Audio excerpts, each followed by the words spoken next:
Hey, what's up everyone? I'm back with my Pyromancer class using the perfect hybrid build that gives you a lot of firepower, anomaly power, debuffs, great single target damage, area of effect damage, and being able to tank tons of damage. Don't forget to subscribe if you're interested in seeing more Outriders content on a weekly basis. Also, I've recently created a Discord for anyone that's looking for help or just people to play with. The link will be in the description down below for anyone interested. Saying that, let's start off by diving into our main weapon of choice, the Damascus Offering.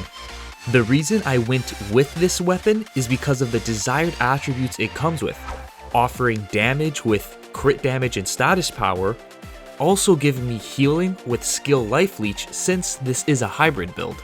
With mods, it came with anomaly enhancement giving me 40% increased firepower based on my anomaly power, which is perfect.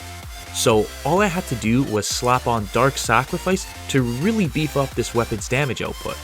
Honestly, it's extremely easy to use. Seeing in the gameplay, I don't even aim down sights, I just constantly fire from the hip non-stop during the entire pod rescue. For my secondary, I'm using another Damascus Offering, but I left the mod Claymore Torrent on and replaced its other mod for Fortress.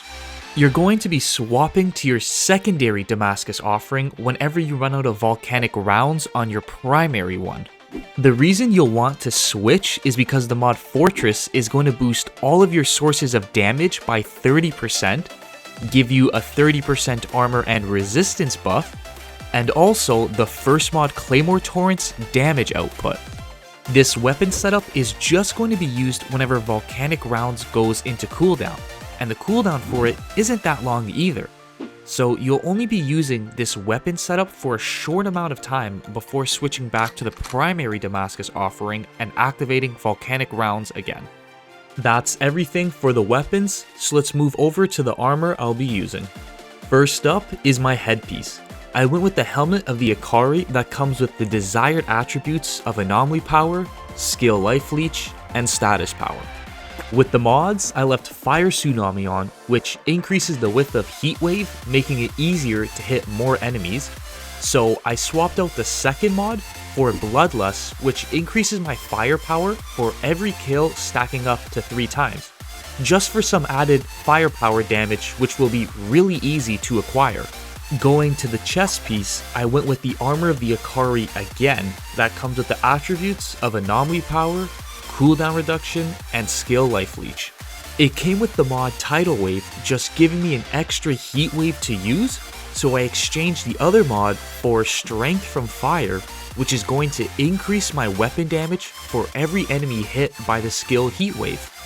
Since I have the mod Fire Tsunami on, it'll make it easier to get the full potential out of this mod.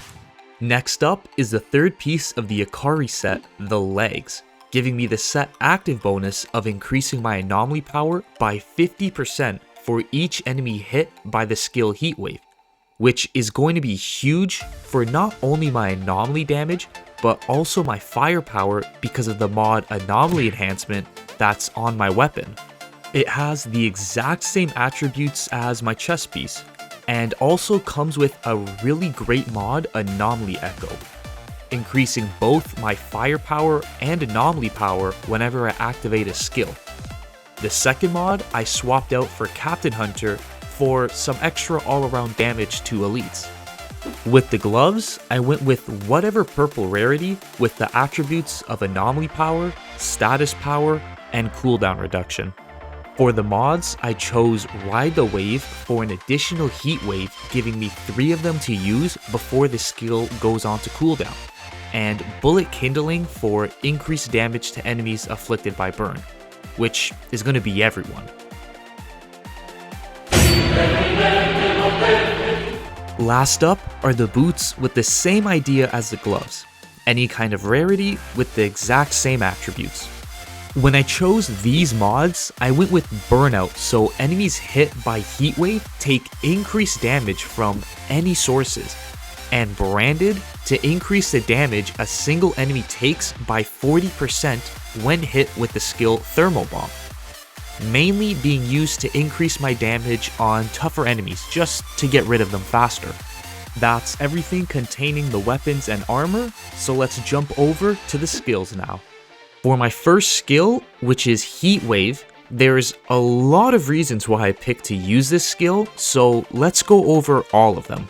The Akari set active bonus, increasing my anomaly power with every enemy hit by this skill, how easy it is to hit enemies with this skill, increasing my weapon damage, making enemies take more damage when hit by this, applying the burn status effect in a large area easily, its low cooldown, and lastly, how many times I can use this skill before it goes on to cooldown. If you can't tell, it's a pretty big key part to this build. The second skill I went with is Volcanic Rounds, making my weapon do more damage, ignoring enemies' armor, applying the burn status effect, its low cooldown, and how good this works with the weapon of choice because of how big its magazine size is, giving you more than enough bullets to clear out whatever enemy is in front of you. The way you want to use Volcanic Rounds is really simple. Just try to land one shot on as many enemies as possible to spread the status effect burn, which you'll heal from its damage, making you unkillable because of how much you're healing. Then just focus your shots into the strongest enemy in sight to take them down quicker. Also, there's a little trick you can do to avoid reloading completely. Once you run out of Volcanic Rounds in your weapon, instead of reloading, switch to your secondary and then switch back, and your weapon will be fully loaded, skipping the reload animation so you'll almost never stop firing. Obviously, you won't still have Volcanic Rounds active, but it's still another source of consistent damage just normally shooting. For the last skill, it's going to be Thermal Bomb, mainly being used to help take out stronger enemies because of the mod Branded, and for its area of effect damage once it explodes. That's everything for the skills, so let's move on to the class tree now. As you can see, I went with the middle tree branch to give me the most cooldown on Heat Wave and Volcanic Rounds, then grabbing a bunch of max health nodes to increase the damage I can take before going down. Also, I went to the bottom of the tree to grab a big node that increases my firepower by 15% of my anomaly power. Then, two big nodes, one that increases my armor by 45% whenever I activate Heat Wave or Volcanic Rounds, and another node that is triggered by the same skills, but giving me 45% resistance and armor pierce, which is going to make taking enemies down much easier. That's everything for today's video. If you enjoyed the video, drop a like, or if you think there's something I could change or add to make this build better, let me know in the comment section down below. Don't forget to join the Discord if you're searching for more people to play with or looking for some help. Thanks for watching, and I'll see you all in the next one.